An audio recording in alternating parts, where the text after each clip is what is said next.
What's going on, y'all? Carolina Dad here. Welcome to another episode of the Two Growls, One Roar podcast. And if you're hanging in there, supporting me in this show, I appreciate it because I can tell you what you're supporting and watching on Sundays is not worth it.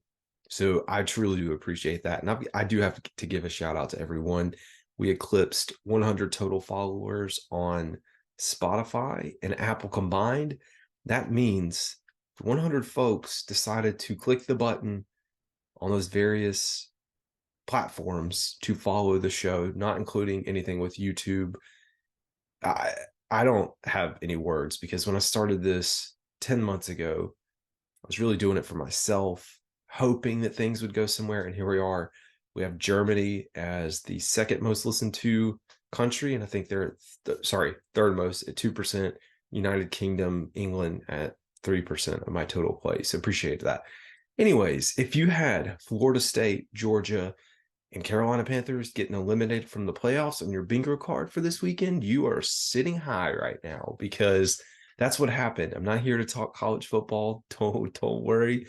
Maybe one day I'll have a branching out of me talking college ball, but I'm here to talk about Panthers because that's what this is about. And the Panthers lose. What a game, man. Tough game. As a fan, you sit here if you're one of the Brave fans that even choose to watch this. I mean, this game got flexed to 4:05. I joked when the game got to halftime that, now we get to switch over and watch real football with the Niners and the Eagles. And what a blowout that was. 49ers looking like a dominant team. Deebo Samuel, Christian McCaffrey, Brock Purdy, all that. But we're not here to talk about that. This was a game, brand new coach, Chris Tabor taking over, and I liked what I saw from him. He's not going to be the head coach of the Panthers. He's not. I mean, he knows that. I think that's the reason that he took the job, primarily if Ejiro Evero is a dark horse candidate to take this role. Whether the interim has success or not, it wouldn't impact Ejiro. And I could see a situation where if Ejiro comes in and we continue to lose, or he's not able to focus on the defense gets worse, that it makes a case for you not to want to approach or look bad if you do decide to hire Ejiro Evero. So I think it's all part of the grand scheme. But Chris Tabor, he comes out hot, man, challenging the play to Mingo.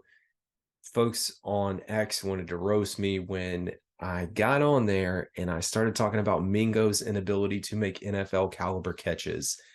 People were so mad, like, oh, it was a catch. Everybody scrolling through, it's a catch. It was a catch. He got his elbows down. I said, folks, did we get the first down and did we still have the ball? And did that catch go into the box score? No, it did not. And you're going to get those kind of takes from me now. It's blending fandom, because I do have a ton of fandom in me, with realistic views. And you cross those sometimes and people get ticked off because I too was a fan. Like if I had just been a fan the way that I have been for the past whatever years, and I see that play and I see it happen, yeah, I'm going to be just as mad as everyone else. But I see a NFL wide receiver that we drafted in the second round that continues to have issues making NFL caliber catches, because you have to be able to make those catches and get your feet in bounds, help your quarterback. Bryce threw him open. We saw it last game with him doing that weird little hop step, scotch step. I don't even know what to call it, out of bounds. Now, Mingo, after this, came alive. He produced, did well, and we didn't end up winning the game. We all know that, but I was very pleased with the production that I saw. And it's like, okay, maybe there is a possibility that he becomes a number two. I don't know that he has, a number one instinct in him. It's so many things to talk about, but Tabor comes out hot. He challenges that play, which I liked. The other thing that I really liked about Chris Tabor in this game was his emotion. And I said this, I don't want a cheerleader. Like, I don't need a cheerleader coach that's jumping up and down and hoorahing and all that. But I do want a coach that shows us some emotion, shows that you're invested in the team and the product and you're pulling for these guys. And Reich just didn't have that. You could see a score a touchdown and this is him. Like, if that's who you are, okay, I get it. But man, Tabor's over there. yeah, let's go, let's go, pumping up on the sideline. And I'm like, oh, I love that, man. That's what we want to see. Like, you don't have the keep pounding mantra as your team sitting over there with some golf claps. It's just not going to fly. I think if you really want to instill this mentality of a physical football team that runs the ball, you got to be able to have a little bit of energy there on the sideline to, show guys that you are here. And you really got to be able to do that when you're a 1-10, now 1-11 football team. So positives from Tabor, and I'm kind of going, all over the place with this because I have a lot of thoughts. One of the things with having Tabor run this is he understands the offense and the defense high level. He isn't going to be able to dissect and tell you why we did X, Y, or Z. And maybe he could, but as a special teams coach, he can defer all of that. And that's what we saw at the presser. So that's one of the disappointing things about having him here in that position is that he can't really give the insight that Wright could in terms of why we did whatever we did. And I'm saying all that because if we really get into the crux of this game and where we lost the game, it was on the final drive. We have the ball. It's 3rd and 2. Chuba Hubbard, shout out to Chuba Hubbard, 100-yard rushing. This only the second running back that's ran for 100 yards against the Bucs this year. I talked about the stout defense, the stout running defense of the Tampa Bay Buccaneers. He goes over 100 yards, downhill runner, and a little over 4 yards per carry, clipped 100 yards for the day, which is first time this year for a Carolina Panthers running back. Why is Miles Sanders still getting touches? It's a whole nother sidebar. I mean, I joke, like, I don't know. Does the coaching staff have something built into their contract that he gets so many touches? I get it. You paid him a lot of money, but it hasn't worked out and it's not working out. So why continue to feed him the ball in this offense? Why? Why do you keep doing it? We see it every time. Like, Chuba shows you he's a downhill runner. Like, I'd rather Raheem Blackshear get those touches. I would much rather have that. But when we're talking about dissecting the game and the feedback, 3rd and 2, and I shed light on the situation awareness of Chris Tabor. It was said on the broadcast that Chris Tabor emphasized being 4 or 5 plays ahead of the offense and the defense. That's really just to help them out. And as you're 4 or 5 plays on offense, that means you're telling them, hey, yeah, if we get in this situation, we're going to be going forward on 4th down. So you're, calling your plays, thinking about what you want to draw up. You're like, okay, I know I'm going to have an extra play here. So maybe I run the ball in this situation versus pass, vice versa. So I know he's probably already told them, hey, we're going to go for it on 4th down. Doesn't matter. The game's on the line. We need to drive and score. We're going to be out of timeouts and run out of time. And it's 3rd and 2.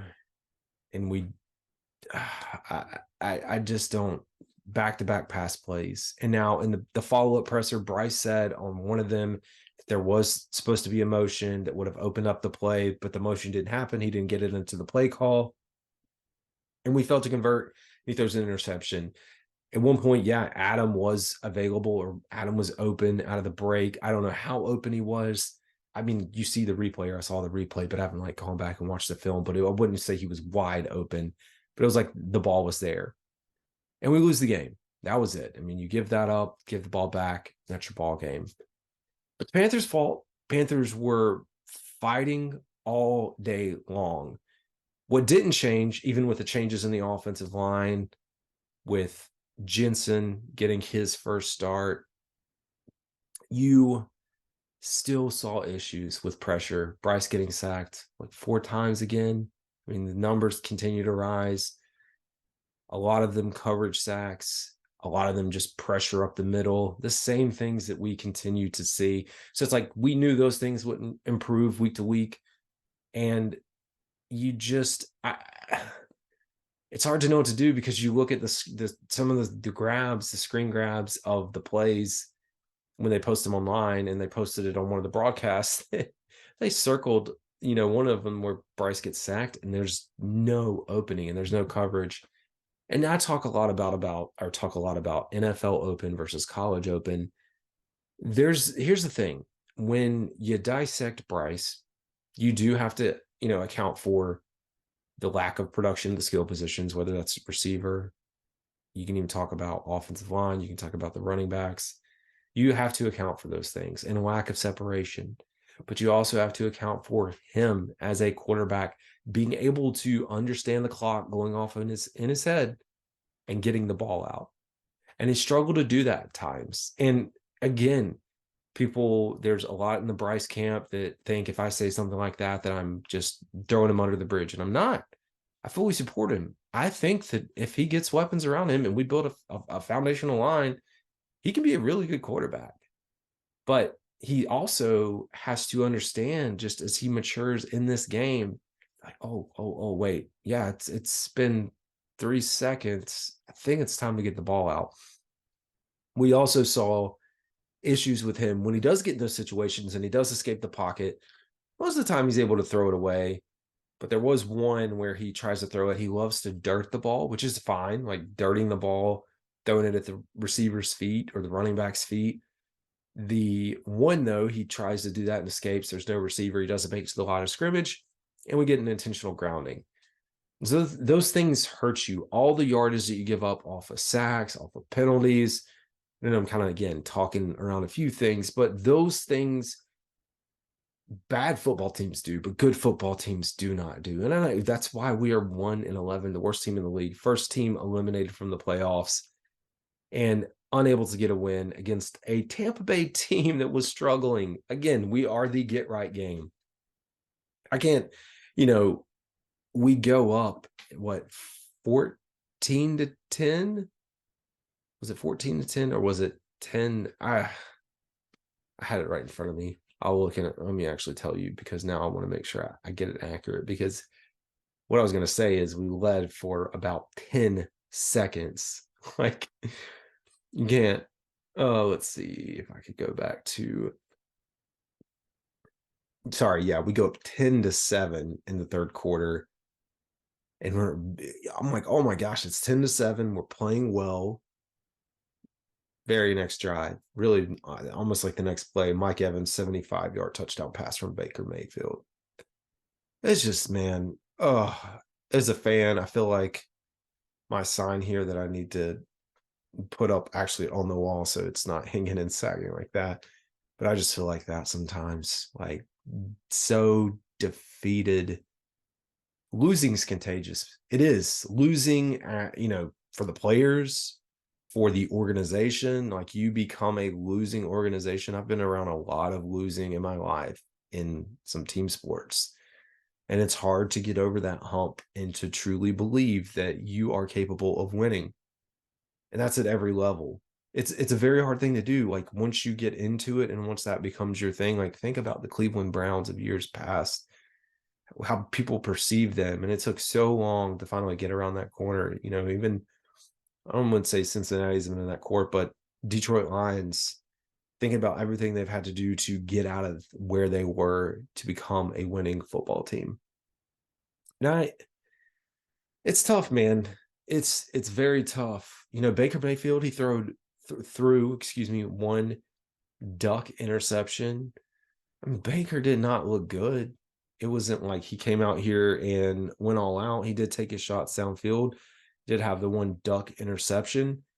I mean, stat-wise, we were actually pretty well balanced. I mean, third down percentage, they did a little bit better than us. But when we talk about passing yards, 149 to 194, so that's taken away the sack yardage that we gave up. So it's a little bit more passing. We outrushed them 133 to 128 yards. We had 7 penalties for 62 yards. They had 5 for 36. And as we talk about penalties, Brian Burns letting, his emotions get the best of them. And I heard him in the locker room and in the videos that were posted after the game. And, he took the blame for it. And at 1-10, now 11, those emotions are going to fly. Like, we're all humans. These are NFL players that are ticked off, but you'd love for him to be out there the rest of the game. I did see the play, and it didn't really look like a punch. It looked more like a open palm, shove to the face. Call it whatever you want. I mean, the NFL saw it. They kicked him out for it. So, yeah, that does bring up a general question. And, kind of segues a little bit. I'm trying to think if there was really like anything else. I mean, we did see some big plays from Chark. He came alive a little bit. Wasn't like game breaking or anything like that. We really did win the turnover battle up until Bryce's final interception. Either way, whether he threw that or not, it was going to be a turnover or downs. But yeah, Chuba Hubbard, 104 yards, 2 touchdowns. I mean, the Buccaneers rushing attack, which, like I said, we've struggled. We pretty much kept White in check with 84 yards. We know he had 100 yards last game and the 1 touchdown. Chris Godwin coming back too, 1 for 19. Mike Evans, oh my gosh, if you had him in fantasy, good for you. 7 receptions, 162 yards, 1 touchdown. So he got 75-yard on the one, but still, he almost hit that. Almost broke 100 even without that. So not a lot to say there. But yeah, then Mingo, should shout out Mingo. Mingo 6 receptions for 69 yards. I don't know. Defense, Marquise Haynes Sr., 1 sack, 2 tackles for loss. Good game for him. Frankie Louvu. JC Horn. JC Horn was back. I was looking to see. I was waiting. I was looking back at the list of inactives. But anyways, JC Horn was back. He was on a snap count. So if you're wondering like why wasn't he in the whole game, he did have a pretty significant injury. So they did have a limited number of snaps. Also saw him kind of get a little bit winded. I should say Mike Evans. Oh my gosh, I'm ready for him to retire. Or hey, come to Carolina next year as a free agent. He has cemented himself in NFL history with 10 1,000-yard receiving seasons. And so he's at 1,000 yards in every season. I mean, that's unheard of. I think there's only 2 others, Randy Moss and another, that have done that in their career, which is like, man, this dude has got it. Now, I wanted to highlight, the inactives for us. So we have Shaquille Griffin, who was just signed, Von Bell, DJ Johnson, Ricky Lee, Hayden Hurst, Tommy Trimble. So yeah, Tommy Trimble we knew he was going to be out. And then Terrace Marshall, again, healthy scratch, out. On the offensive line, it was, Justin McCray. That's what I was going to say. He needed to have a few call delete penalties, and he was the starter at left guard. I don't know, man. It's tough to think about where you go from here, and that's really what I was going to segue into. So if you follow online, there was a report by Diana Rossini of The Athletic, and then one from Adam Scheffner, kind of both of them touching on similar topics. But I think Rossini's was really the more eye-opener than any of those. And I recommend go out to these sources, follow them, because they really do have your inside source of information, and not these other people that get on here with sources, because I see it a lot. And, I've quickly learned who's legitimate and not legitimate. But there's a few reports that are coming through. One of the reports was that part of the regime wanted to bench Bryce Young earlier this season, after week 5. So there was discussion internally, and maybe that's part of the reason that Frank is gone and some of the folks that were associated with him are gone. But at this point, it doesn't make sense. But you do go back and you wonder, I'm sure the coaches, if there were people in there vouching to want Andy Dalton to start, and a part of it was they thought it would help Bryce, in general, mature. And you think about the Seahawks game, because Bryce was hurt, and yes, he was hurt, but then he comes back. You do wonder if that was part of it, if that was the start, and they're like, okay, no, we're going to get back on track now that he's had a game to digest and sit. But you got those reports coming out, and then reports that, they wanted to run more RPOs and change the offense. And I don't know, man. You don't have a lot to say about this team right now or the front office. I think the most damaging thing that came out of Rossini's report was the conversation about someone, and you think about the someone probably being somebody who's not here now, whether that is Deuce, McCown, or Reich, telling other people in the league to stay away from Carolina and the ownership. Like, do not come here. And that's a real thing. So you sit there and you think like, okay, this rumor coming out. Is it really going to impact us? But then you go back and you hear about Adam Schefter and the reports that we are looking for an offensive-minded head coach, and the top of the list is Ben Johnson, Detroit Lions. With that said, you have Deuce Staley, who was in Detroit last year, who likely is pretty close to Ben Johnson and could be texting him all the inside gossip about everything that goes on here and whether or not he should even consider coming. And it won't even be just him. There's things that are going to start swirling around and rumors that are going to get started about this, about not playing here, but coming here and coaching and playing here. And I feel like the stock of the Carolina Panthers is just on the downward trend. If I was the Dabo quote about buying stock in Clemson, however many weeks ago, yeah, I would say sell your stock in the Panthers now if you were dumb enough not to sell it 10 weeks ago, whatever it was.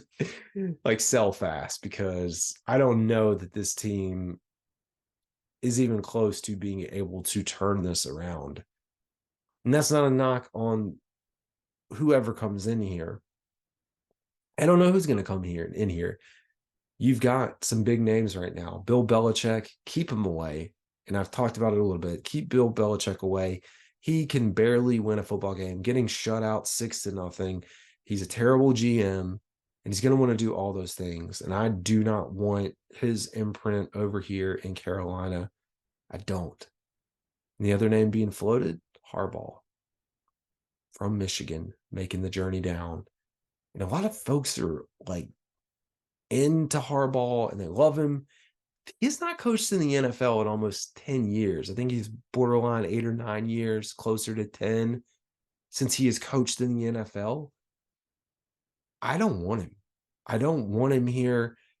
I went back and looked at some of the reports that came out of San Francisco during his time there from players about just the weird kind of stuff and the internal feuds that were happening, and part of the reason that he left and the separation.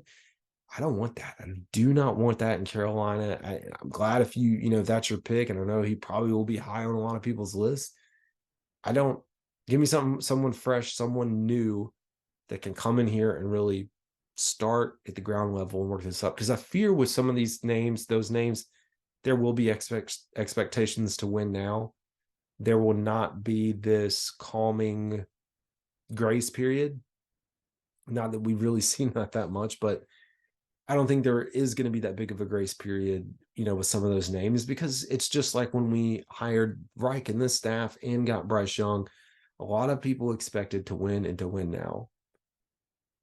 And I think that same thing is going to continue to happen. Now, you go out and get a younger coach and understand the rebuild process that's going to happen. I think that gives you more ability to let things settle. And for me, from my vantage point, I'm going to be preaching that, whoever we hire, to lower your expectations moving forward. I went out this past week, or I guess, weekend, and started looking at free agency, and we have got 16 unrestricted free agents, meaning the players are free to go and negotiate with whoever they want, go wherever they want. A lot of key names in there. Two biggest ones we know, Burns, Frankie Louvu, and you hope, likely you're going to franchise tag one of them. The other one, you may be able to hopefully negotiate. But then you've got another list of 14 guys. You've got to decide, are you going to bring those guys back? And that's your Jeremy Chin, CJ Henderson, DJ Chark. I'll go through the list. I'm not going to do it all today, but there's a list of names, and I posted it. And you get into some restricted free agents and then exclusive rights free agents. So I think 3 or 4 in those categories. I have guys that are coming back this next year. Receiver room, and I've talked about it, Terrace Marshall Jr. has got to be gone. Just based off, unless someone comes in new and it is new. But if I'm him, I want to get out. I'm going to force my way out, or cut me, waive me, give me another chance.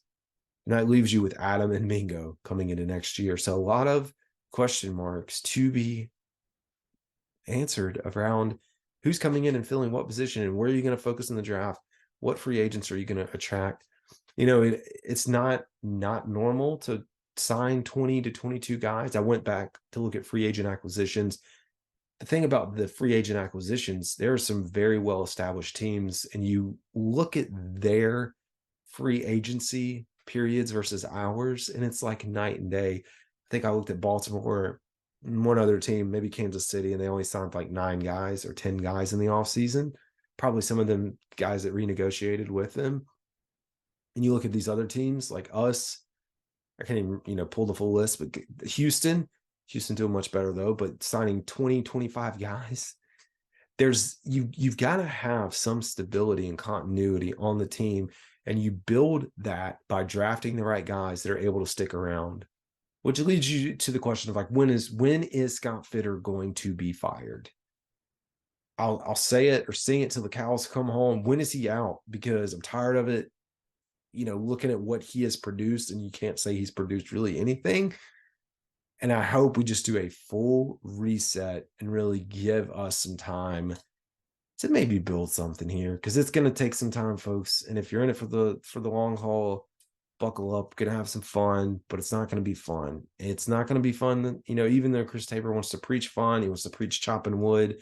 We are going to chop our wood, and we're going to keep working, and we're going to keep pounding. It's going to take a little time to get there, folks, and it's not going to happen overnight. Not going to happen overnight by any means. Anyways, y'all, that's all I got for today and this week. So wanted to get this out. As always, I do appreciate everyone that likes, follows, subscribes, listens, all the fun stuff. Anyways, it's Carolina Dad. Y'all have a good one.